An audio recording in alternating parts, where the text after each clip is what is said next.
हरियाणा की हर अपडेट के लिए बेल आइकन दबाएं और सब्सक्राइब करें STV हरियाणा न्यूज। नमस्कार, आपका स्वागत है। आपके साथ मैं हूं खालिद हसन। मतदान पर महा कवरेज लगातार जारी है, लेकिन उससे पहले इस वक्त की एक बड़ी खबर आ रही है। हरियाणा न्यूज पर उपचुनाव की महा कवरेज लगातार जारी है। बड़ौदा उपचुनाव के लिए वोटिंग जारी है। सुबह 9 बजे तक 13% मतदान हुआ है। बड़ौदा में सुबह 9 बजे तक 13% मतदान हुआ है। योगेश्वर दत्त ने भैंसवाल कला में वोट डाले हैं। जाकर 200 बूथों पर 200 नंबर बूथ पर उन्होंने अपना मतदान किया। शाम 6 बजे तक वोटिंग होगी। तो इस वक्त की बड़ी खबर, लगातार बड़ौदा में वोटिंग जारी है और 9 बजे तक 13% मतदान हुआ है। यहां करीब 1,80,529 मतदाता अपने वोट का इस्तेमाल करेंगे। साथ ही मतदान के दौरान कोविड-19 के दिशा निर्देशों का भी पालन किया जा रहा है। मतदान केंद्रों पर भारी सुरक्षा बल भी तैनात किए गए हैं। इसके अलावा अगर बात करें तो संवेदनशील और अति संवेदनशील बूथ भी घोषित किए गए हैं, जिसमें 20 ऐसे बूथ हैं जिसको अति संवेदनशील बूथ घोषित किया गया है। 118 लोकेशन में 200 बूथ बनाए गए हैं। अगर बात सुरक्षा की करें तो पुलिस का रिस्पांस समय जो दिया गया है वो 5 से 10 मिनट का दिया गया है और 47 पेट्रोलिंग पार्टियां जो है वो लगातार दौरा करके सुरक्षा को देख रही हैं। सोशल डिस्टेंसिंग का भी ख्याल रखा जा रहा है। बड़ौदा हलके को करीब 6 जोन में बांटा गया है और हर जोन में एक डीएसपी की तैनाती हुई है और जिसमें 10 इंस्पेक्टर एक डीएसपी के अंडर में हैं। इस तरह से सुरक्षा के भी कड़े इंतजाम किए गए हैं ताकि कोई गलती ना हो, असामाजिक तत्व ना पहुंच जाएं। और इसको लेकर बड़ौदा से जो सटी सीमाएं हैं उसको भी सील कर दी गई हैं और सुबह 7 बजे से लगातार वोटिंग चल रहा है।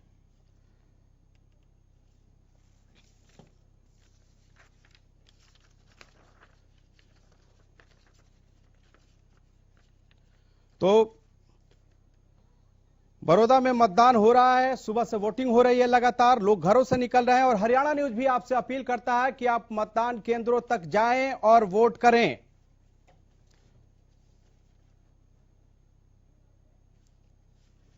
सुरक्षा के भी व्यापक इंतजाम किए गए हैं।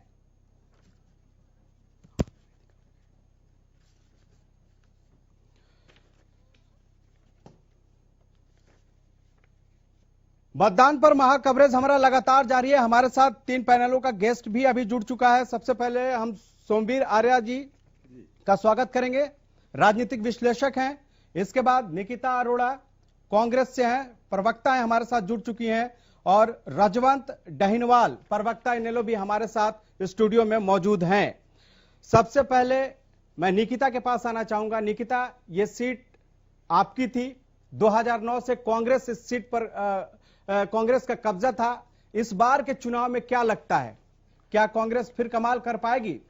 खालिद, मैं आपको बहुत ही कॉन्फिडेंस से ये बात कह सकती हूँ कि हम फिर से यहाँ से ये बाईपोल जीतेंगे और वापस आएंगे और अपना पूरा 4 साल और कंप्लीट करेंगे और भारी जो हम वोटों से हम लोग यहाँ पे जीतेंगे, ये तय है। और जिस तरीके से लोग इतनी एंथुजियाज्म से बाहर निकल के वोट कर रहे हैं, मेरे हिसाब से वो ही एक सबसे बड़ी जीत है हमारे लोकतंत्र के लिए। विकास का बड़ा मुद्दा रहा है।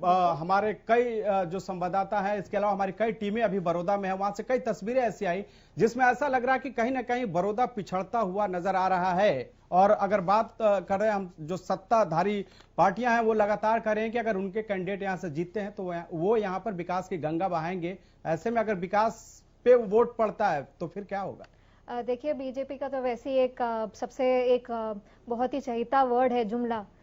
ये लोग पिछले 6 साल से जुमले ही कर रहे हैं, बातें खोखली करते हैं, बट कुछ ग्राउंड रियलिटी तो अलग ही होती है। आपने देखा है कि पिछले 6 साल से कैसा हमारा प्रदेश परफॉर्म कर रहा है। हर एक इंडेक्स की बात करें, चाहे वो क्राइम रेट की बात हो, चाहे वो महिला सुरक्षा की बात हो, चाहे वो बेरोजगारी की बात हो, हमारा हरियाणा प्रदेश जो है टॉप 3 में आता है हर एक इंडेक्स पे। तो ये हमारे लिए एक बहुत ही दुखद बात है कि हमारा प्रदेश जो एक समय में हर क्षेत्र में अच्छा कर रहा था, वो आज बिल्कुल अच्छा नहीं कर रहा है। तो ये सब हमारे प्रदेश की जनता भी देख रही है, बड़ौदा की जनता भी देख रही है, और जो 3 काले कानून भी आए, हमारे बड़ौदा की जनता की जो किसान है वो ये पहचानते हैं कि वो ये जो बिल है वो बिल्कुल गलत है। उन्होंने देखा कि पीपली में कैसे जो किसान है उनके ऊपर लाठीचार्ज भी की गई। तो वो ये सारी चीजें होते देख रहे हैं, और कहीं ना कहीं बीजेपी जो है वो थोड़ा बैकफुट पे भी है, थोड़ा अंडर कॉन्फिडेंट है, इसी वजह से वो चलिए, कुछ कांग्रेस को गुमराह उम्मीद करने लग वाली रहा है बातें भी कि यहाँ कुछ अच्छा होने वाला है, लेकिन इस पर हम रिएक्शन लेंगे जब हमारे साथ बीजेपी प्रवक्ता जुड़ेंगे। लेकिन उससे पहले इनेलो के प्रवक्ता रजवंत जी के पास जाना चाहूंगा। रजवंत जी, ये जो अभी आज का जो चुनाव है वो इनेलो का राजनीतिक भविष्य भी तय करेगा, और ये राजनीतिक पैमाना भी तय करेगा कि आगे किस तरह की रणनीति बनानी होगी इनेलो के लिए, क्योंकि ये चुनाव आप भी दम भर रहे हैं जीतने के लिए, कांग्रेस भी कह रही है और बीजेपी भी कह रही है। ऐसे में आपके लिए आगे का रास्ता क्या होगा, आप क्या मानते हैं? देखिए खाली जी, अगर बात करें इस खाली एक चुनाव की जी, तो जब से ये चुनाव की शुरुआत हुई है कांग्रेस और बीजेपी तभी बड़ौदा में जाके घुसे हैं। उससे पहले बड़ौदा में इनका कुछ भी नहीं था, भूल चुके थे कि बड़ौदा भी हरियाणा का कोई हिस्सा है। लेकिन चौधरी अभय सिंह चौटाला जी उपचुनाव के पहले भी या उससे पहले भी हरियाणा के एक एक गांव में जाकर किसानों से जुड़े मुद्दे पर, आम जनता के जुड़े मुद्दों पर वहां पर जाकर लोगों की समस्याओं को सुनते थे, उनका समाधान करने की कोशिश करते थे। और उसका रिजल्ट क्या मिला कि जब बड़ौदा का उपचुनाव आया तो अभय सिंह चौटाला जी जिस भी गांव में गए उनको एक भारी जन समूह मिला, भारी जन समर्थन मिला। और वो जन समर्थन उन लोगों का विश्वास था कि अगर हमारी कोई सुनने वाला है, अगर हमारा कोई चहेता है, कोई अपना है, तो वो अभय सिंह चौटाला है, इंडियन नेशनल लोकदल है। लेकिन चुनाव नजदीक आया और बीजेपी, जिसने 6 साल में कभी बड़ौदा में जाके नहीं देखा, मुख्यमंत्री की बात करें, उनको नहीं पता था कि बड़ौदा भी हरियाणा का कोई हिस्सा है, और वो वहां पे गए भी नहीं। और जब उपचुनाव आया तो उन्होंने झूठे आश्वासन, झूठे विकास की झड़ी लगाने का काम किया, लोगों को गुमराह करने का काम किया कि भाई हम आपको सरकार का हिस्सा बनाएंगे, अगर हमारे इस कैंडिडेट को जिताओगे तो आपको 4 साल राज करने का मौका मिलेगा। इससे पहले ये जींद में भी इस प्रकार का कर चुके हैं, वहां पे भी झंडी की बात कर चुके हैं, वहां पे भी गाड़ी की बात करते हैं, लोगों को विकास करने के बाद वहां पे क्या हुआ? कुछ नहीं हुआ। लोगों को बरगलाने के अलावा इन्होंने कोई काम नहीं किया। चाहे डिप्टी सीएम की बात करें, इससे पहले किसानों की जो समस्याएं थी तब उनको जाकर क्यों नहीं समझाया? किसान बाहुल्य एरिया में जहां पे किसानों को खत्म करने का जो काला कानून जिसकी बात कर रहे हैं, 3 अध्यादेश जो आए थे वो कानून का रूप लिया था, उन कानूनों को समझाने में बिल्कुल नाकाम रहे। क्यों? क्योंकि उन कानून की वजह से किसान अपने आप को धोखे में रख रहे थे। सीएम ने तो साफ कहा है कि अगर मंडी और एमएसपी को खत्म अगर होता है तो वो राजनीति से इस्तीफा दे देंगे। इससे बड़ा आश्वासन क्या चाहिए? एक चीज है, आश्वासन की बात नहीं करते, हम करते हैं धरातल की बात। अगर मंडी में जाके देखिए, अभी जैसे बाजरे की खरीद चल रही है, एक बार जाके तो देखे मंडी में कि लोगों को एमएसपी मिल कहां रहा है, लोगों के मैसेज नहीं आ रहे, उनके पास उनका धान, उसका बाजरा आज भी वहां पे पड़ा हुआ है, घरों में पड़ा हुआ है, मंडी में पड़ा है, उनको लेने वाला कोई नहीं मिल रहा। नहीं, हम तो बात बड़ौदा की कर रहे हैं, बड़ौदा की नहीं, मैं ओवरऑल की कह रहा हूं। बड़ौदा की बात बड़ौदा में क्या लग रहा है? आपको क्या लग रहा है, आपकी पार्टी की क्या स्थिति होने वाली है? हमारी पार्टी की स्थिति वहां पे इतनी मजबूत हुई है कि लोगों का एकदम विश्वास जमा है। जिस प्रकार चौधरी ओम प्रकाश चौटाला जी ने बड़ौदा हलके में गांव-गांव में जाकर अपने पुराने वर्करों को टटोलने का काम किया है और उन्होंने अपना जन समर्थन उनको दिया है, तो निश्चित तौर पर हम पूरी तरह से आश्वस्त हैं कि ये बड़ौदा की सीट एक बार इंडियन नेशनल लोकदल के खाते में फिर से जाएगी। और 1 और 11 का जो अभय सिंह चौटाला के साथ जो अभी अकेले होकर भी पूरी सरकार के नाक में नकेल डाल रखी थी, उन्होंने मजबूर कर रखा था विपक्ष का जो काम, असली जो काम कर रहे थे, जिनके 30 विधायक 31 विधायक होने के बाद भी जो आदमी चुप बैठे थे, सत्ता के साथ मिले हुए थे, और चौधरी अभय सिंह चौटाला ने अकेले होते हुए भी विपक्ष को काम किया था। रोकना चाहेंगे साथ ही एक मिनट आपको रोकना चाहेंगे। हमारे संवाददाता राजा पटेल जो है बड़ौदा के भूटाना गांव से जुड़ चुके हैं, सीधे उनसे संपर्क करते हैं। राजा, क्या स्थिति है और लोग क्या अभी मतदान केंद्रों पर पहुंच रहे हैं? क्या लंबी लंबी कतारें वहां भी देखने को मिल रही है?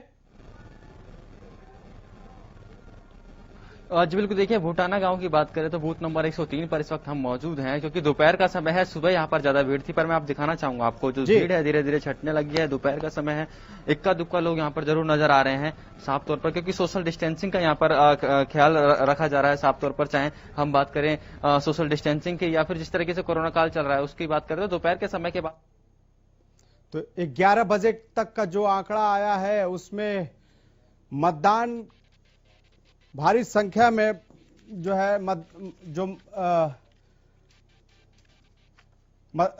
वोटर हैं वो पहुंच रहे हैं और 19.5% मतदान 11 बजे तक बड़ौदा में हो चुका है। तो बड़ौदा उपचुनाव में 11 बजे तक अगर बात करें तो 19.5% मतदान अभी तक हो चुका है। यह बड़ी खबर है इस वक्त की बड़ौदा से, जहां 11 बजे तक 19.5% मतदान हुआ है। लोग लगातार मतदान केंद्रों की तरफ पहुंच रहे हैं और अपने वोटों का इस्तेमाल कर रहे हैं। बड़ौदा उपचुनाव काफी अहम है। राजनीतिक दृष्टि से भी देखें तो वहां पे जो सियासी पार्टियां हैं वो लगातार दावे कर रही हैं, लेकिन किसके दावे में कितना दम है ये 10 नवंबर को पता चलेगा जब नतीजे सामने आएंगे। तो बड़ौदा में 11 बजे तक की बात करें तो 19.5% मतदान हुआ है।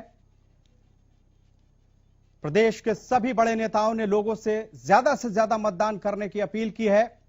सीएम ने भी लोगों से ज्यादा मतदान करने की अपील की है। साथ ही सुबह सुबह बीजेपी उम्मीदवार योगेश्वर दत्त मतदान केंद्र संख्या 200 पर पहुंचे और अपने मत का इस्तेमाल किया। इस दौरान उन्होंने जीत का भी दावा किया।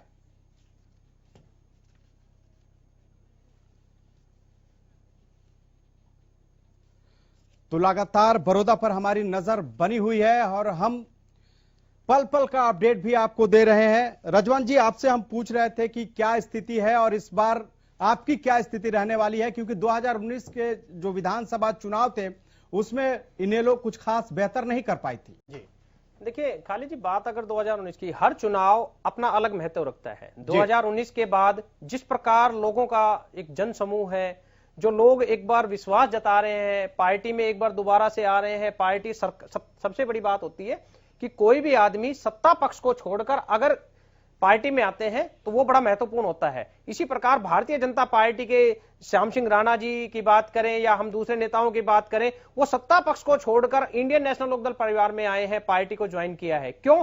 क्योंकि उनको पता था कि असली किसानों का हितैषी कौन है, जनता का सुख दुख में उनके हर तरह से उनकी मदद करने वाला कौन है। तो वो एक ही आदमी का नाम आता है, वो चौटाला परिवार का नाम आता है। चौधरी ओम प्रकाश चौटाला जी, अभय सिंह चौटाला जी, इंडियन नेशनल लोकदल परिवार का नाम आता है।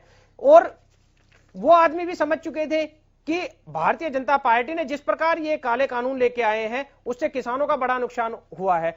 और ये चुनाव जो है ये किसानों से जुड़े मुद्दे पर ही, ये जो 3 अध्यादेश आए थे जो कानून का रूप लिया हुआ है, इन चुनाव इनके ऊपर ही लड़ा जा रहा है। विकास की बात अगर करें तो वहां पे विकास तो कुछ हुआ ही नहीं, क्योंकि जनता को भी पता है इससे पहले 10 साल हुड्डा साहब रहे, 10 साल हुड्डा साहब रहे, उन्होंने कोई काम नहीं कराया। उसके पहले आप भी तो हम तो अपने बता रहे हैं, हमारा तो क्यों नहीं हुआ बड़ौदा में? बड़ौदा का विकास इसीलिए तो बता रहे हैं कि 15 साल से तो वहां पे हुड्डा साहब राज कर रहे हैं। 10 साल तो आप भी थे। नहीं, उससे पहले तो हम थे। तो हमारी तो आज की भी वहां पे लोग मानते हैं कि वहां पे अगर मंडी बनाने का काम किसने किया, रोडों को वहां पे सड़क से जोड़ने का काम किसने किया, तो ये चीज तो हम भी बताते हैं।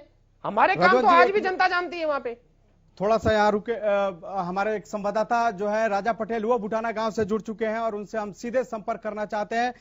राजा, ये बताइए कि अभी फिलहाल की क्या स्थिति है? क्या बूथ पे लोगों की संख्या बढ़ रही है या दोपहर की वजह से लोग खेतों में काम करने चले गए? जी बिल्कुल, देखिए मैं आपको बताना चाहूंगा, बुटाना गांव में इस वक्त खड़े हैं हम, बूथ नंबर 103 पर हम खड़े हैं। लोगों की संख्या में थोड़ा सा इजाफा जरूर हुआ है, थोड़ी सी कमी जरूर हुई है, पर महिलाओं की संख्या बरकरार है। सुबह भी महिलाएं काफी ज्यादा तादाद में थी और अभी भी महिलाएं काफी तादाद में यहाँ पर पहुंच रही हैं, वोट करेंगे। मैं अपने कैमरामैन से बोलूंगा कि बूथ की तरफ दिखाएंगे किस तरीके से जो महिलाएं हैं वो अंदर कहीं ना कहीं बूथ की तरफ जा रही हैं, वोटिंग करने जा रही है। साफ तौर पर बहुत ज्यादा यहाँ पर वोटिंग का क्रेज देखा जा रहा है। साफ तौर पर युवाओं की बात करें, महिलाओं की बात करें या फिर तमाम लोगों की बात करें तो बहुत ज्यादा वोटिंग यहाँ पर हो रही है। आप खुद अंदाजा लगा सकते हैं, 11 बजे तक 19% से ज्यादा, यानी कि 19% से ज्यादा 11 बजे तक वोटिंग है। अभी पूरा दिन बचा है, शाम तक वोटिंग होनी है। ऐसे में कयास ये लगाए जा रहे हैं, जो भविष्यवाणी ये की जा रही है कि इस बार जो पिछली बार की वोटिंग थी उससे ज्यादा कहीं ना कहीं वोटिंग हो सकती है, क्योंकि विकास सबसे बड़ा मुद्दा है यहाँ पर। और जिस तरीके से काफी सालों से बड़ौदा कहीं ना कहीं पिछड़ा है, तो युवा जिस तरीके से भागीदारी बन रहे हैं, नए वोटर जिस तरीके से वोट करने आ रहे हैं, साफ तौर पर उनसे हमारी बात हुई है, वो यही कह रहे हैं कि विकास सबसे बड़ा मुद्दा है, रोजगार इस चुनाव में सबसे बड़ा। और जिस तरीके से राजनीतिक पार्टियों की आपने हलचल देखी, तमाम बड़े नेता यहाँ पर आए, तो बहुत बड़ी चुनौती बीजेपी के लिए भी कहीं ना कहीं रहने वाली है। जिस तरीके से कांग्रेस को लुभाने की कोशिश यहाँ पर की गई थी, माफ कीजिएगा, किसानों को लुभाने की यहाँ पर कोशिश की गई थी, एमएसपी की लगातार इस चुनाव में बात होती रही है, तो बहुत बड़ी चुनौती बीजेपी के लिए रहने वाली है। क्योंकि जिस तरीके से किसान आंदोलन के बाद ये चुनाव है, तो बहुत बड़ी साख यहाँ पर दोनों पार्टियों के बीच रहने वाली है। भूपेंद्र सिंह हुड्डा भी यहाँ पर काफी दिनों से डेरा डाले हुए थे, और अब जिस तरीके से लगातार बम्पर वोटिंग हो रही है, 11 बज चुके हैं और उसके बाद 19% से ज्यादा यहाँ पर वोटिंग देखी जा रही है। लोगों ने साफ तौर पर मन बना लिया है, 10 तारीख का आप लोगों को इंतजार करना पड़ेगा। और हरियाणा जी लगातार हमारे तमाम संवाददाता अलग अलग लोकेशन पे हैं, यही अपील कर रहे हैं कि यदि आपने वोट नहीं किया तो आप वोट कीजिए, इस त्योहार का, इस चुनाव का भागीदार आप भी बनिए। जी चलिए राजा पटेल, आप हमारे साथ बने रहिए, हम आपके पास लौटते रहेंगे और पल पल की जानकारी लेते रहेंगे। लेकिन इसके साथ ही हमारे साथ पूरा गेस्ट पैनल जुड़ा हुआ है और रेणु भाटिया बीजेपी की प्रवक्ता हमारे साथ जुड़ चुकी हैं। रेणु जी, सबसे पहले मेरा सवाल यह है कि क्या बड़ौदा में जो सियासी बंजर जमीन है, क्या उस पर कमल खिल पाएगा इस बार? देखिए, कीचड़ में ही हमेशा कमल खिला है, और जी बंजर जमीन हो या किसी भी जमीन का आप उदाहरण दे दें, भाजपा ने उस बंजर जमीन को भी जो है उपजाऊ बनाने का प्रयास किया पिछले पूरे 1 साल में भी। और 2014 से जब से हमारी सरकार रही, चाहे कोई भी एमएलए किसी भी पार्टी का रहा हो, परंतु सरकार ने बराबर दृष्टि से सभी 90 विधानसभाओं को देखा है, इसलिए कमल तो खिलेगा ही। और योगेश्वर दत्त जी की जो मेहनत है वो रंग लाएगी, क्योंकि मैं समझती हूँ अब जितना भी गांव में युवा है, मेरी ड्यूटी जब लगी चुनाव में, तो मैंने बहुत सारे ऐसे युवा युवतियों से बातचीत की कि क्या डिफरेंस आप देखते हो।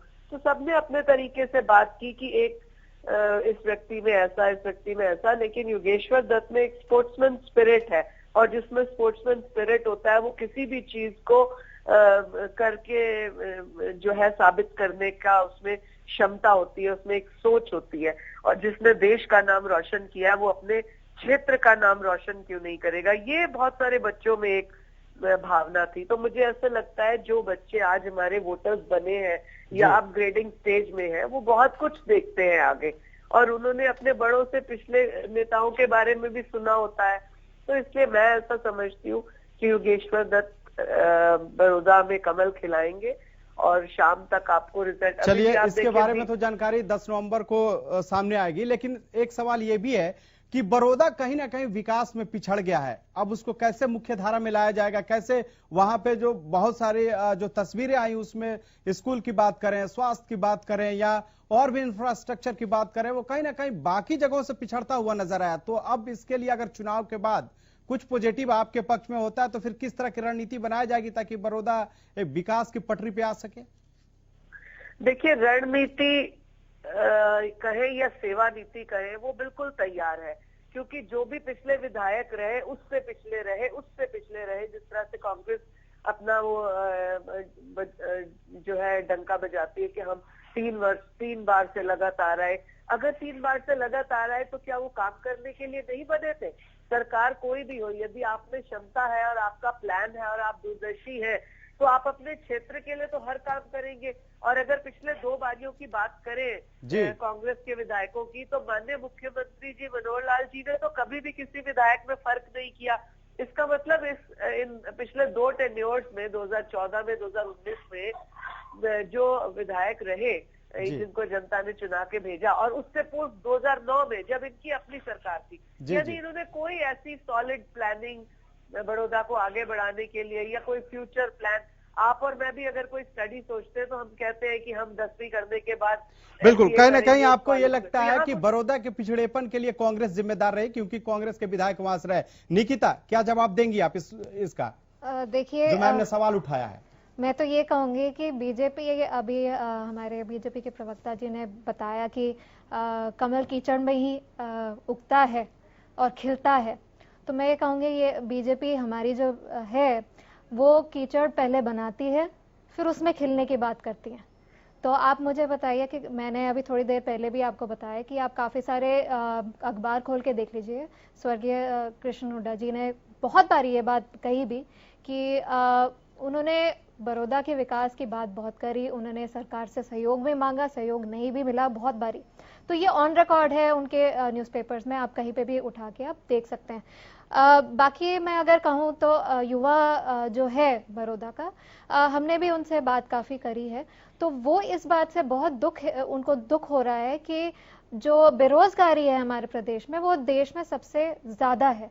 लगभग 33.5% हमारे प्रदेश में बेरोजगारी इस वक्त है, और एक ये रियलिटी है। और उनको ये बात पता है कि पिछले 6 साल से अगर बेरोजगारी इतनी बड़ी है, तो अगर इस चुनाव में बीजेपी को लेके भी आते हैं तो वो बेरोजगार ही रहेंगे। यानी बेरोजगारी आपके लिए मुद्दा है? बेरोजगारी पे भी ये लोग कोई काम नहीं कर पाए। ये अच्छा। सारे खोखले वादे हैं जो ठीक है। सोमवीर आर्य जी हमारे साथ हैं। सोमवीर आर्य जी, अगर बड़ौदा के बनावट की बारे में बात करें, खास करके जातीय समीकरण की बात करें, वहां पे जब भी चुनाव हुआ है जाति कहीं ना कहीं हावी रही है, तो क्या लगता है कि इस बार वहां के लोग इस जाति के कुचक्र को तोड़कर थोड़ा ऊपर उठने की कोशिश करेंगे, चूंकि कि बड़ौदा का विकास हो सके? देखिए खालिद भाई, सबसे पहले तो अभी 11 बजे का आया और करीब 20% वोट है, तो ये बड़ौदा की जो जनता है वहाँ की विधानसभा की, वो बधाई की पात्र है। और मैं प्रशासन की भी बड़ी प्रशंसा करना चाहता हूँ कि अब तक कोई शांति प्रिय चल रहा है, और चुस्त दुरुस्त अच्छा प्रशासन करे तो हमारा इलेक्शन अच्छा होगा और अच्छे बम्पर। अब आज ही आप ये हर पार्टी का कहना है कि ज्यादा वोटिंग होगी तो विपक्ष कहेगा, विपक्ष को फायदा होता है, बीजेपी कहेगी, बीजेपी पावर वाली पार्टी पावर वाली कहेगी। इसमें होता ही है कि किसी का पता नहीं किसका फायदा है, बट लोकतंत्र का फायदा है, क्योंकि जनता हमारी इतनी जागरूक हो चुकी है कि अपने वोट का मताधिकार का पावर समझ चुकी है कि तुम सरकार हो, तुम जिसको बनाओगे, किसको बनाओगे, जिस अच्छे को बनाओगे, वर्क अच्छे परिश्रमी को बनाओगे, ईमानदार को बनाओगे, तो ये जनता जागरूक हो चुकी है। अब आप आज ये इसकी जाति की जो आप बात कर, देखिए वहां पे मैं कहना तो नहीं चाहता, बट एक जाट बाहुल एरिया, उसमें 94,000 में करीब 94,000 वोट जो है वो जाट जाति से समाज से आते हैं। बिल्कुल। और बाकी वो है, लेकिन जहां अब सिस्टमेटिक आप देख लीजिए, जो कैंडिडेट है कांग्रेस का जी वो जाट है, नरवाल जी जाट है, जो मलिक साहब है ये जाट है। मलिक साहब तो बल्कि उनके एक खाप भी है 14-18 गांव की, उन्होंने समर्थन भी दे दिया उनको, और ये जाट जाति से। लेकिन अगर बीजेपी कैंडिडेट को देखें तो खाली जी बीजेपी कैंडिडेट पर जाति धर्म लागू नहीं होता, क्योंकि वो एक इंटरनेशनल फेम का आदमी है, उसको आप नहीं बांट सकते इस तरह से, इतनी छोटी सीमा में नहीं रख सकते। लेकिन सोमेर जी, जो पिछले चुनाव में आप देखिए ना, कहीं ना कहीं वही बता रहा हूँ, वही एक मिनट बताता हूँ मैं, हिस्ट्री बताता हूँ, तो उसको आपका क्वेश्चन का जवाब ये कि आप कम से कम योगेश्वर दत्त जी को इतना मत जाति पाति में नहीं फंसाएंगे, और ना कोई समझता उस बात को, ना यंग समझेगा। देखो वोट उनको दे ना दे अलग बात है, बट कम से कम उनको जाति के हिसाब से वोट वो नहीं करेंगे। एलर्जी तो कम से कम ये किसको वोट नहीं देगा। अब आप आज ये वहां की कांग्रेस की बात, कांग्रेस कहती है जी हमने बड़ा डेवलपमेंट किया है, मान लिया सारी बातें ठीक है, बट आप एक बात 2014 में 30,000 वोटों से जीते थे ये स्वर्गीय श्री क्या नाम कृष्णमूर्ति हुड्डा जी, और 2019 में 5,000 से जीते थे इस योगेश्वर से। कितना ग्राफ डाउन है, ये कहते हैं हमारा इलाका है, हमारा गढ़ है, और जबकि 2019 में तो हुड्डा साहब के सीएम बनने के चांस ही थे। बिल्कुल। इसी पर निकिता से भी एक सवाल है। मैं ये एक मिनट खाली, मैं ये कहना चाह रहा हूँ कि ये जाति पाति और ये जो है ना, ये इतना आज काम नहीं करता। हम पढ़ लिख चुके हैं, मतदाता आगे बढ़ चुका है, हर आदमी को पता है कि 4 साल बीजेपी के पावर और पड़े, 4 साल तुमने वादे किए उन्होंने, अगर काम करो ना तब इनको वोट दो। एक वोट ये भी सोच सकते हैं, एक ये भी सोच सकते हैं कि किसान जो है, किसान के जो बिल है इनको बीजेपी नहीं समझा पाई। अगर किसान कहेगा जी हमें मार दोगे तो हमने विकास का क्या करना, जब हमारी फसल नहीं बिकेगी, एमएसपी खत्म कर दी, अगर मंडी खत्म कर दी तो हम तो बर्बाद हो जाएंगे। अगर ये चीज इस एंगल से वोट पड़ गए तो देखिए बीजेपी नुकसान में जाएगी। तो कहने का मतलब मेरा ये है कि आप किसी को बांध नहीं सकते। ये जागरूक मतदाता है, अपना भला अपना फायदा देखेगा, वो करेगा, कैंडिडेट भी देखेगा, पार्टी भी देखेगा, पीछे का इतिहास भी देखेगा, सब कुछ देखेगा। अगर 1 मिनट और दी तो मैं इनेलो की बात और कर लूँ थोड़ा। देखिए इनेलो का ये चीजें सारी संभावना की, आज तो हम संभावनाओं की बात कर रहे हैं। 10 तारीख को 2-3 बजे जाके रिजल्ट आएगा, तो उससे पहले तो हम संभावनाओं की बात करते हैं। पिछली बार ये हुआ था, अब की बार ये हुआ। देखिए पीछे पहले इससे हुड्डा साहब की जो 3 बार बने, उससे पहले इन लोग के ही वहां होते थे, वो किसान बहुल एरिया है, और किसानों का प्रभाव चौधरी देवीलाल का जब तक रिफ्लेक्शन था, वहां पर परछाई थी, उनका प्रभाव था, तब तक वो इलाका उनसे बंधा हुआ था। हुड्डा साहब या कोई भी उसका गढ़ को नहीं तोड़ पाए थे। लेकिन जैसे ही चौधरी देवीलाल जी की परछाई वहां से हटी, लोगों ने उनका प्रभाव कम हुआ या वो स्वर्गवासी हो गए या वो थोड़े एक्टिव सेंटर में चले गए, उसके बाद वहां पे इनका प्रभाव घटा। और हुड्डा साहब का क्योंकि चूंकि वो रोहतक डिस्ट्रिक्ट से थे, हर आदमी को लालच होता अपने डिस्ट्रिक्ट का आदमी ज्यादा काम करेगा, तो वो हुड्डा की तरफ वो वोट शिफ्ट हो गए। तो कहना मैं ये चाह रहा हूं कि इनेलो की अगर संभावना पता करे तो पिछले आपका आप सर्वे पा जी, आपका 8-7 दिन पहले का सर्वे में देख रहा था, और ये आपका थोड़ा रेलिवेंट भी है क्योंकि 2019 में आपका ही एक चैनल था जिसने बताया था, नहीं तो बीजेपी तो कहती थी 75 पार। तो रियलिटी आपने कहा, तो उस पर अगर थोड़ा सा विश्वास करके चले आपके इस पे सर्वे पे, तो सर्वे में 6000 वोट दिखाए थे इनेलो के। लेकिन उसके बाद इनेलो की बढ़त हुई है। वो क्यों हुई है मैं बताता हूँ आपको कि क्या हुआ कि जो जेजेपी का वोटर था 30,000 पिछले 2019 में जी, उसमें से आपकी सर्वे के हिसाब से 10,000 वोट शिफ्ट हुए बीजेपी में। 10,000 वोट जेजेपी ने अपने वोट शिफ्ट कराने में सफल हुई, से ज्यादा वोट नहीं कर पाए, 1/3 यानी 2/3 कांग्रेस में आ गए, सिर्फ 6,000 वोट इनेलो की तरफ बचे। जब से चौधरी ओम प्रकाश जी एक्टिव हुए और गांव-गांव जाके, जैसे मैं कहता बीजेपी संगठनात्मक इलेक्शन लड़ती है, तो चौधरी ओम प्रकाश चौटाला के जो अनुयायी है उनको भी इलेक्शन लड़ना आता है, बहुत अच्छे से गांव-गांव डोर डोर उनका एक्सपीरियंस है पुराना। तो चौधरी ओम प्रकाश चौटाला ने जैसे ही आए पिक्चर में आए, उन्होंने जोर शोर लगाया, तो उसके बाद इनेलो को ग्राफ बढ़ा। इनेलो का जहां तक सवाल है, इनेलो अब जो 10,000 वोट जो बीजेपी को शिफ्ट हो गए, 20,000 वोट पिछली बार 30 थे जेजेपी के पास, जेजेपी के 20,000 वोट कांग्रेस को शिफ्ट हुए। अगर इनेलो उस 20 में से ज्यादा सेंग लगा लेती है तो बीजेपी का पलड़ा भारी हो जाता है। अगर उस 10 में से इनेलो सेंग लगाती है, जो जेजेपी ने बीजेपी को ट्रांसफर करवाए, चौधरी ओम प्रकाश चौटाला जी जैसे वापस आते हैं, अगर 10 में से कराती है तो कांग्रेस फायदे में जाएगी। अगर उस 20 में से कांग्रेस की करती है, सेंग लगाती है, इनेलो को जो भी ग्राफ बढ़ेगा वो इसको कांग्रेस को डाउन करेगा। तो ये एक कैलकुलेशन है और कोई बड़ी बात नहीं है। देखिए किसानों की पार्टी, जब किसान बिल को अगर आप प्रोजेक्ट बीजेपी नहीं कर पाई, कांग्रेस भी कहती है कि किसान बिल को हम प्रोजेक्ट करेंगे, तो अगर किसान नाराज होता है तो वो ओम प्रकाश चौटाला जी की तरफ कह लो या अभय सिंह चौटाला जी की तरफ ही आएगा, वो कांग्रेस की तरफ नहीं जाएगा। रजत जी, कांग्रेस ने रजत जी आपसे सवाल एक ये है कि लगातार हमने देखा कि अभय सिंह चौटाला, उसके बाद ओम प्रकाश चौटाला भी लगातार इलाके में घूमते रहे, लोगों मतदाताओं से वो मिलते रहे। तो क्या इस बार आपकी उम्मीदें पहले से ज्यादा बढ़ गई, क्योंकि आपने जो कैंडिडेट पिछले बार उतारा था वही कैंडिडेट इस बार भी दिया है? क्या आपको लगता था कि अगर आप कुछ बदलाव करते तो कुछ ज्यादा फायदा होगा या होता? देखिए कैंडिडेट की बात करें तो जो कैंडिडेट हमारा पिछली बार था, वो कैंडिडेट चुनाव हारने के बाद भी उस हलके में रहा है जी, वहां के लोगों से निरंतर संपर्क में रहा है, युवा है, युवाओं के साथ उन्होंने काम भी किया है, उनकी समस्याओं को भी जाना है और लोगों ने भी उनको पहचाना है कि हमारा अपना कौन है जो हमारे बीच में रहे। ये नहीं है कि केवल चुनाव लड़ने के लिए आए, चुनाव लड़ने के बाद चला जाए। तो उस पर भी लोग सोचते हैं कि भाई ये आदमी एक बार आया, चुनाव के समय में आया, अपना पराये की बात की और चला गया। अपना कौन है? अपना वो है जो अपने के बीच में रहे, जो हमारी समस्याओं को जाने, उनमें सुख दुख में काम आए, हमारा अपना वो है। बात जिस प्रकार युवाओं की कर रही, तो हमारा युवा कैंडिडेट का एक बड़ा फायदा बताता हूं कि युवा वहां के जागरूक इस वजह से हुए क्योंकि उनको रोजगार नहीं मिला। जब उनको रोजगार की बात अगर वो सरकार से युवा कैंडिडेट, देखिए अगर तीनों ही युवा कैंडिडेट है, लेकिन हमारे कैंडिडेट की एक चीज मैं क्लियर कर देता हूं जी। भारतीय जनता पार्टी से वो उम्मीद करते थे, उन्होंने उम्मीद करना छोड़ दिया क्योंकि उन्होंने देखा कि पिछली सरकार गई और अब की 1 साल गई, किया क्या? कुछ भी नहीं। अगर रोजगार मांगते हैं तो जैसे अगर सीएम साहब से रोजगार की मांग करते हैं, कहीं तख्तियां दिखाते हैं, विरोध करते हैं, तो सीएम साहब कहते हैं कि बैठ जाओ चुपचाप वरना तुम्हें उठा के बाहर फेंक दूंगा। तो क्या उनको इतना भी पता है कि जो लोग चुनाव के समय में इस प्रकार की बातें कर रहे हैं, वो चुनाव जीतने के बाद हमारे क्या हाल करेगा, कैसे हमसे बात करेगा? चलिए, भाग सिंह दमदमा भी हमारे साथ जेजेपी के प्रवक्ता जुड़ चुके हैं। भाग सिंह जी, आपसे जानना यह चाहेंगे कि इनेलो का आरोप है एक तरह से कि जो वहां पे जो काम हो रहा है वो कहीं ना गठबंधन सरकार है, उसके वजह से लोगों को सही जो न्याय मिलना चाहिए, जो उनकी बातें वो नहीं उठ पा रही है।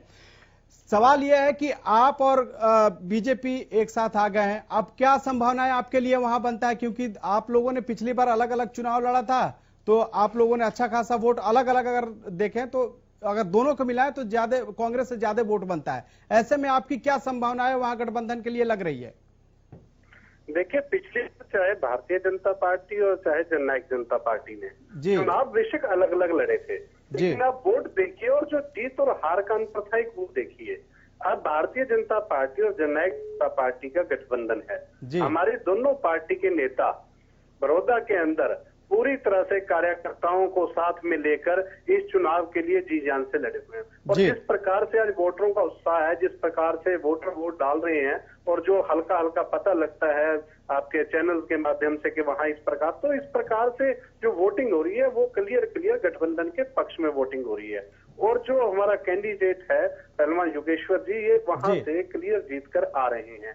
अभी आरोप लगाया इन्होंने कि कोई लोकल हो बाहर हो, इन्होंने बड़ी बातें की। अभी मेरे रजवंत जी थे, शायद मेरे भाई साहब। मैं कहना चाहता हूँ कि इंसान के अंदर क्वालिटी होनी चाहिए। ताऊ देवीलाल जी हरियाणा के अंदर, पंजाब के अंदर, यूपी तक में इस प्रकार के महान व्यक्तित्व के हुए हैं कि उन्होंने वहां तक भी काम कर और आज जो उन्हीं के पद चिन्हों पर चलते हुए भाई दुष्यंत चौटाला जी हैं, पूरी टीम के साथ हमारे सभी कार्यकर्ता बड़ौदा के वहां चुनाव में इस तरह मेहनत कर रहे हैं और उसका फल जरूर मिलेगा। और बड़ौदा सीट विकास के लिए बड़ौदा वोट कर रहा है, डेवलपमेंट के लिए बड़ौदा वोट कर रहा है। जो इस सरकार का आप देखिए रिजल्ट के बाद साथ ही आपको लगेगा कि वहां के लोगों ने किस प्रकार से विकास को चुना है। हुड्डा साहब 10 साल से उस क्षेत्र के अंदर मुख्यमंत्री रहे हैं, सिवाय लारे के उन्होंने उस क्षेत्र को कुछ नहीं दिया। लेकिन अब समय है बड़ी समझदारी से लोग वहां का परिचय देते हुए भाई योगेश्वर जी को भारी मतों से जिताने का काम करते हैं। लेकिन इनेलो को तो लगता है कि आप बीजेपी के साथ शिफ्ट हो गए हैं, तो आपका वोट बैंक इधर इनेलो की तरफ शिफ्ट हो सकता है क्या? ऐसा होगा तो क्या? रिजल्ट बताएगा इनेलो के साथ कितना वोट बैंक जाता है। अभी देखिए मैं ज्यादा टिप्पणी मेरी मैं कभी करता नहीं, वैसे ज्यादातर जितनी भी टिप्पणी हो तो ये कह रहे हैं कि ठीक है रिजल्ट के बाद इसे पता चल जाएगा कि कितने वोट बैंक किए जाने में वहां पे सफल हैं। ये लड़ रहे हैं सिर्फ वोट बैंक की लड़ाई कि हमारा वहां वोट बैंक बढ़ जाए। तो वोट बैंक बढ़ाने के लिए यहाँ पे खड़े हैं, अदरवाइज इनेलो के पास आज प्रदेश में ना कहने को ना करने को बचकानी बात करते हैं कि मध्यावधि चुनाव हो जाएंगे। इस चुनाव के बाद आप बता दीजिए वोट बैंक का भी आपको बता दूंगा। आज सुनिए मेरे, आज जो प्रदेश का मतदाता है वो पढ़ा लिखा जागरूक मतदाता है। आप किस बिना पर कह सकते हैं कि एक सीट मध्यावधि चुनाव करवा देगी? देखिए ये किसी भी तरह से कोई बात नहीं, मैं बता देता हूं भाग सिंह जी, आपको मैं बता देता हूं कि जिस प्रकार आप 75 पार वाले को जमुना पार भेजने की बात कर रहे थे और लोगों ने आपकी बात में आकर अपना आपको 32,500 का वोट दे दिया था, वो भारतीय जनता पार्टी के खिलाफ का वोट दिया था। वो आप उस वोट को आप भारतीय जनता पार्टी के साथ नहीं ले जा सकते। यही बात आप सुनने, एक बार मैंने आपकी बात सुनी है, आप भी मेरी सुन लीजिए, आपकी बात सुनी है। आप उस वोट को कैसे बीजेपी में ट्रांसफर कराएंगे ये तो एक बार बता दो। जो लोग बीजेपी के खिलाफ वोट मांगते थे और आज वही लोग कह रहे हैं कि भारतीय जनता पार्टी एक अच्छी पार्टी, इस पार्टी को वोट दे। मतलब आपका अपना खुद का स्टैंड क्लियर नहीं है कि भारतीय जनता पार्टी आपके सहयोगी जब आपके साथ है तो अच्छी है, जब आप उसके खिलाफ बोलते हैं, जब आप उसके खिलाफ चुनाव लड़ते हैं, जब वो बुरी हो जाती है, क्या वहाँ की जनता आपकी बनी हुई नहीं है? वहाँ की जनता जागरूक है, वहाँ की जनता। रजवन जी आपको रोकना चाहेंगे, इस वक्त एक बड़ी खबर आ रही है, वो हम अपने दर्शकों को दिखा दें। इस वक्त की एक बड़ी खबर हम आपको बता रहे हैं। अपने जो गेस्ट पैनल है, जो हमारे मेहमान हैं, उनसे मैं लगातार इस मुद्दे को लेकर हम लोग चर्चा भी कर रहे हैं। निकिता जी, सवाल बड़ौदा को लेकर काफी है। सवाल यह है कि एक तरह से ना सिर्फ कांग्रेस के लिए बल्कि इनेलो, कांग्रेस और बीजेपी, यहां पर सभी भी जो राजनेता हैं, इन पार्टियों के जो बड़े नेता हैं, एक तरह से भले ही उम्मीदवार मैदान में हैं, लेकिन कहीं ना कहीं यहां के जो नेता हैं, बड़े नेता हैं, उनकी प्रतिष्ठा एक तरह से दांव पे लगी है। कांग्रेस के लिए तो ये बहुत बड़ी बात है क्योंकि उसे चौथी बार जीतने की दावा कर रही है। ये संभव कैसे होगा? देखिए, आप बिल्कुल ठीक कह रहे हो कि यहाँ पर सबके लिए स्टेक्स जो है वो बहुत हाई है और सभी बड़े जो नेतागण हैं वो हर पार्टी के इस मैदान में उतरे हैं और सब अपना निश्चित तौर पे अपना बेस्ट दे रहे हैं और सभी को जीतना है। बट आखिरकार बड़ौदा की जनता, जैसे सभी पैनलिस्ट यहाँ पे जो बैठे हैं मौजूद है, वो इस बात से एग्री करते हैं कि जो बड़ौदा की जनता है और बड़ौदा का जो लोग हैं, जो वोटर्स हैं, वो काफी समझदार हैं, वो जागरूक है, उनको पता है कि प्रदेश में क्या हो रहा है और सरकार किस तरीके से उनको सपोर्ट कर रही है पिछले 6 साल से, उनको सब पता है। अब आपने अभी थोड़ी देर पहले एक बहुत अच्छी खबर सुनाई कि महिलाएं जो है वो बहुत बड़ी तादाद में बाहर निकलकर अभी भी वोट कर रहे हैं। हालांकि अभी दोपहर का वक्त भी हो गया है, थोड़ा सा जो सूरज है वो हमारे सर के ऊपर भी होता है। इस टाइम पे हम जनरली एक्सपेक्ट करते हैं कि कम वोटर बाहर निकले, बट ये बात सुन के मुझे बहुत अच्छी लग रही है कि महिलाएं बाहर आई हैं। अभी हमारे संवाददाता मुकेश मंडल मोई गांव से जुड़ गए हैं, जानते हैं उससे कि मुकेश अभी क्या स्थिति है वहां पर और कितने मतदाता पहुंचे हैं। देखिए बिल्कुल आपको मैं बताऊंगा, ये मैं अभी हूँ मोई हुड्डा में, राजकीय वरिष्ठ माध्यमिक विद्यालय है वहाँ पे। हालांकि सुबह जो वोटिंग की रफ्तार थी यहाँ पे वो काफी तेज थी, लेकिन जैसे जैसे दिन बढ़ता है वैसे वैसे जो रफ्तार है वोटिंग में उसमें कम होते हैं। आप देख सकते हैं इक्का दुक्का लोग ही इस पोलिंग बूथ पे नजर आ रहे हैं। हालांकि जो प्रशासन के लोग हैं वो मौजूद हैं, हालांकि वोटर्स जरूर आ रहे हैं, लेकिन जो इक्का दुक्का लोग हैं तो वही है यहाँ पे। आप देख सकते हैं सैनिटाइजर की बात करें, मास्क की बात करें, हैंड ग्लव्स की बात करें, तमाम चीजें यहाँ पे रखा गया है, तमाम चीजें रखी गई है यहाँ पे जो वोटर्स है उसके लिए। लेकिन मैं आपको तस्वीरें दिखाना चाहूंगा, बस 2 लोग अभी हैं इस मतदान केंद्र पर, आप देख सकते हैं वोट डालने के लिए आए हैं। हालांकि सुबह की बात करें तो सुबह मतदान केंद्र पर बहुत ज्यादा लोग थे यहाँ पे, उन्होंने उनका अधिकार का प्रयोग किया। आप वोट डाला है, वोट डालना यहाँ पे एजेंट है, तो देख सकते हैं यहाँ पे जो वोटर्स की जो संख्या है लगातार वो कम होती जा रही है। क्योंकि सुबह की बात करें तो सुबह में यहाँ पे वोटर्स ज्यादा थे, लेकिन ये छोटा सा गांव है मोई हुड्डा और यही वजह है कि यहाँ पे जो वोटर्स हैं वो भी कम है। लेकिन आपको बता दें यहाँ पे 3 मतदान केंद्र बनाए गए, आप देख सकते हैं। ये तमाम यहाँ पे पोल एजेंट यहाँ पे मौजूद है जो जानकारी दे रहे हैं और पहचान पत्र को मिलान भी कर रहे हैं कि इनका वोटर लिस्ट में नाम है कि नहीं है। लेकिन यहाँ पे वोटर की जो आप देख सकते हैं रफ्तार देख सकते हैं काफी धीमी है, इस पोलिंग बूथ पे काफी धीमी है। बस इस पोलिंग बूथ की बात करें तो 2 से 4 लोग ही अभी नजर आ रहे हैं दोपहर। बहुत से लोग खेतों में चले गए हों काम के लिए और दोपहर का वक्त है, इसलिए लोग कम मतदान केंद्रों तक पहुंच पा रहे हैं।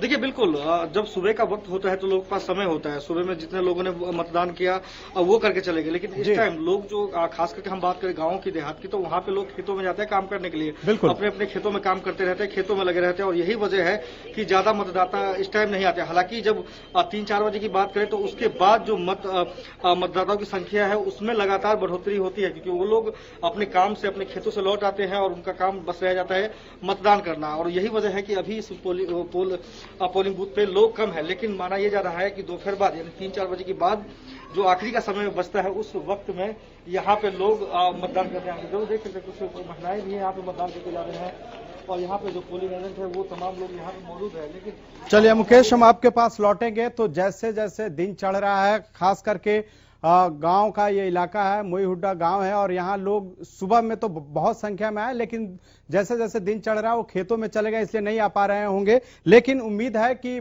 2 बजे से या 12 बजे के बाद से माफ कीजिएगा 3 बजे के बाद से लोग फिर से मतदान केंद्रों पर आएंगे और वोटिंग करेंगे। लेकिन इससे पहले हम निकिता से पूछ रहे थे कि निकिता बताइए कि जितने भी राजनीतिक दल के वहां पे बड़े बड़े नेता हैं, उम्मीदवार जरूर उन्होंने उतारा है लेकिन प्रतिष्ठा उनकी दांव पर लग गई है। वही मैं कह रही थी कि सबके लिए स्टेक्स बहुत हाई हैं, बीजेपी जेजेपी के लिए तो बहुत ही ज्यादा, क्योंकि इस चुनाव से पूरे जो प्रदेश में जो राजनीति है वो उससे पूरी तरीके से पलट सकती है। तो उनके लिए तो खासतौर पे डरने का विषय बहुत ज्यादा है। और जैसा हम सभी पैनलिस्ट अग्री करते हैं कि हमारी बड़ौदा की जो वोटर्स हैं वो काफी जागरूक है, उन्हें मालूम है कि प्रदेश में क्या हो रहा है, कौन सी सरकार उनके लिए सही है, उनके लिए नहीं है। और जैसा कि आपने बताया कि महिलाएं जो हैं इस बारी काफी अच्छी तादाद में बाहर आकर वोट कर रही है, क्योंकि उनको पता है कि आखिरकार महिला सुरक्षा एक बहुत ही अहम मुद्दा बन गया है हमारे प्रदेश में। आंकड़े भी बताते हैं, लगभग हमारी जो महिला आयोग है प्रदेश की, उन्होंने अभी हाल फिलहाल में ही बताया कि लगभग 78% जो है क्राइम्स अगेंस्ट वुमेन जो है लॉकडाउन में बढ़ा है। और उससे पहले भी, कोरोना काल के पहले भी हमारे जो रेप के केसेस है लगभग 45% बढ़े हैं, लगभग 100% जो है किडनैपिंग के केस बढ़े हैं, लगभग 27% मोलेस्टेशन के केसेस बढ़े। तो और अभी हाल फिलहाल में जो हुआ है हमारे प्रदेश में 2-3 केसेस ऐसे आए हैं। तो महिलाओं को पता है कि अब उनकी सुरक्षा भी एक जो है एक बहुत ही अहम मुद्दा है बड़ौदा के चुनाव में और हमारे प्रदेश के लिए भी। तो सुरक्षा एक अहम मुद्दा है निकिता के हिसाब से। लेकिन सोमवीर जी, आपसे समझना चाहेंगे कि जिस तरह से विरोधी पार्टियां हैं वो लगातार ये कह रही है कि ये एक जो सीट है वो तय करेगा हरियाणा का राजनीतिक दिशा और दशा। कैसे? देखिए खालिद जी, ये जो सीट है, सबसे पहले मैं स्पष्ट कर दूं, गिनती के संख्या के हिसाब से सरकार पर कोई आंच नहीं आ रही। कोई विरोधी पक्ष ये कहे सरकार गिर जाएगी, 1 और 11 हो जाएंगे, 1 और 30 हो जाएंगे, ऐसा कुछ नहीं है। सरकार गिनती से चलती है और गिनती इनके पास सफिशिएंट है। दूसरी बात जहां तक है दिशा और दशा, ये बिल्कुल आपसे मैं 100% सहमत हूं, क्योंकि जो बाई इलेक्शन होते हैं वो एक दिशा कायम करते।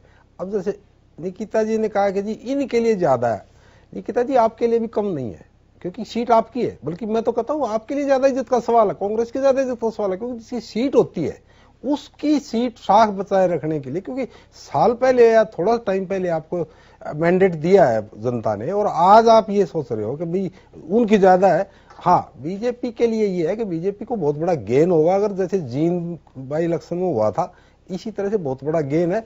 और बीजेपी के लिए जो भी सरकार में पार्टी है, और जेजेपी के लिए, उसके लिए ये है कि जो पिछले 1 साल में जो नीतियां थी, बल्कि बीजेपी की तो आप 6 साल की समझ लो, तो उन नीतियों पे कितना वो लोग जो है वो कितना वो वोटर विश्वास कर रहा है। आप विकास के दावे करते हो, आप सुरक्षा के दावे करते हो, आप दूसरे के जितने भी अच्छे आप डेवलपमेंट बताते हो, वो जो बात आप कर रहे हो, जो विकास की बातें कर रहे हो, उस पर जनता ने कितना विश्वास किया, ये एक पैमाना, एक मापदंड है जो ये अब तक का है। तो दिशा का सवाल ये है कि आगे जैसे भी 4 साल और हैं, इसमें यही बाई इलेक्शन जो है ये काफी कुछ रोल प्ले करता है, क्योंकि इससे एक ट्रेंड बदलता है। मान लो कांग्रेस का यथास्थान रह जाता तो वही सीट है, उतनी है, सरकार पर क्या असर पड़ना। बीजेपी का होता है तो 1 सीट बढ़ जाएगी। इनेलो का है, अगर इनेलो जीत जाती है तो इनेलो का बहुत बड़ा ग्राफ हो जाएगा। देखिए ये जो किसान का एक रिप्रेजेंटेटिव, देखिए इनेलो को जीतने का मतलब ये है कि देवीलाल जी का उत्तराधिकारी अभय चौटाला है, क्योंकि किसान का जो बिल आजा है ये एक पैमाना बना हुआ है। अगर इनेलो को वोट अच्छे भी मिल जाते, मैं कहता हूँ टफ कंपटीशन में बह जाए, तो ये इनेलो के लिए बहुत बड़ी चीज है। जीत जाए तो सोने पे सुहागा, क्योंकि ये होगा कि चौधरी देवीलाल जी के जो सपना है वो अभय सिंह चौटाला उत्तराधिकारी के रूप में स्थापित हो गया। और जितनी वो किसानों की वो करते थे, परवाह करते थे, उनके भला के लिए सोचते थे, उतना ही अभय सिंह चौटाला जी सोचते हैं। अगर ये जीत जाते हैं तो, या अगर इनेलो जीतती है तो। लेकिन ये बताइए रजवंत जी, आप हमारे साथ जुड़े हुए हैं, आप लोग कहते हैं कि अगर एक जो सीट है उससे ये पता चल जाएगा कि मध्यावधि चुनाव कब तक हो रहा है, ये किस आधार पे आप लोग कह रहे हैं? देखिए, क्योंकि अगर नंबर की बात करें तो नंबर तो बीजेपी और जेजेपी के पास है। बिल्कुल ठीक है, आपकी बात बिल्कुल ठीक है। लेकिन जिस प्रकार हरियाणा प्रदेश का जो माहौल बना हुआ है जी, सरकार के जो नुमाइंदे हैं, चुने हुए नुमाइंदे हैं, वो जिस प्रकार सरकार में रहते रहते ही विरोध कर रहे हैं। चाहे सरकार की जो योजनाएं हैं, ये नए कोई कानून लेके आते हैं, उन कानून के विरोध करना तो अलग बात है ना। करते हैं, देखिए एक चीज, विरोध एक अलग आवाज उठाई जा सकती है, लेकिन सरकार कैसे वही चीज बता रहा हूं। अगर किसी भी, अगर हम जेजेपी के विधायकों की बात करते हैं तो माँ बेटे को छोड़ के सारे खिलाफ है। क्यों खिलाफ है? क्योंकि उनको पता है कि सरकार जो काम कर रही है उससे वो खुश नहीं है, जनता खुश नहीं है। वो अपने एक सत्ता के लालच में वो तो ठीक हो गए, लेकिन जो जनता को तो जवाब उनको विधायकों को देना है। इसी प्रकार भारतीय जनता पार्टी में भी अभी जिस प्रकार चेयरमैनी का, अभी ये जो चेयरमैनी का जो दाव खेला था, ये क्या था? ये बड़ौदा की जनता को भ्रमित करने के लिए था कि कहीं ना कहीं भाई जो लोग सरकार का विरोध कर रहे थे उनको चेयरमैनी का लॉलीपॉप देकर उनको चुप किया गया है। जिस आदमी ने चेयरमैनी का पद छोड़ा है, आप सोच के देखिए, आज की जहां पर एक छोटे से पद के लिए लोग इतना बड़ा विरोध कर देते हैं, और वहां पर वो कह रहे हैं कि हम किसान के साथ हैं, क्यों? इसलिए हम ये चेयरमैन का पद नहीं लेंगे। मतलब कहीं ना कहीं वो सत्ता के विरोध में है, और सत्ता का विरोध इसलिए है कि किसानों का कहीं हित नहीं दिख रहा उनको। और अभय सिंह चौटाला पर उन किसानों को, उन लोगों को विश्वास है कि अगर कोई ताऊ देवीलाल की अगर कोई नीतियों को आगे लेके जा रहा है तो चौधरी अभय सिंह चौटाला जी हैं। वो दावे तो दोनों तरफ से हो रहे हैं इस बात को। किस चीज का? जेजेपी की भी बात भी क्लियर कर देता हूं। ये जो जेजेपी ने जिस प्रकार बीजेपी के खिलाफ वोट मांगा था, और उस समय तो लेगेसी की जो बात है वो तो दोनों देवीलाल जी पे अपना लेगेसी का दावा ठोकते हैं। उस समय तो उनको ऐसे में तो वोटर कंफ्यूज हो जाएगी ना। लेकिन जब चुनाव हो गए और आप बीजेपी के साथ सत्ता में शामिल है तो उनको बीजेपी में अच्छाई नजर आ रही है। मतलब क्या वहां की जनता उनके बंधी हुई है कि वो जो कहे वो ही कर देंगे? जनता वहां की जागरूक है, उन जनता को पता लग गया कि ये सत्ता के लालची लोग हैं और ये सत्ता में रहने के लिए कुछ भी करने को तैयार है। अगर हमारा कोई हित देख रहा है तो चौधरी अभय सिंह चौटाला जी, चौधरी ओम प्रकाश चौटाला जी देख रहे हैं। तो इसलिए उन्होंने एक बार फिर से इंडियन नेशनल लोकदल पर विश्वास जताने के लिए और जिस प्रकार वहां पे गए हैं, लोगों का जनसमूह, भारी समर्थन आप देखें ना। हम 54 गांव में गए हैं, हर गांव से हमें बड़े अच्छा समर्थन मिला है, लेकिन सरकार के लोग गए हैं वहां पे उनको विरोध झेलना पड़ा है। ये आप मान के चले, यानी एनएलओ भी वो समर्थन हमें वोट में तब्दील हो गया। उम्मीद कायम रखी हुई है। उम्मीद कायम नहीं, निश्चित तौर पर वो वोटें हमें मिलेंगी, निश्चित तौर पर मिलेंगी। सरकार का जहां विरोध हो रहा है, सरकार पुलिस, मतलब अगर सरकार कोई रैली कर रही है तो एक लाइन पर दो पुलिस वाले उनको बिठा रहे हैं और पुलिस वाले कह रहे हैं आराम से बैठो, आराम से बैठो। इसका मतलब क्या है कि अगर कोई आदमी बोल रहा है तो उनको दबाने का काम किया जाए। ठीक है, बिल्कुल। आप तमाम गेस्ट हमारे साथ बने रहें क्योंकि मतदान पर महा कवरेज लगातार जारी है और आप देखते रहिए लगातार हरियाणा न्यूज।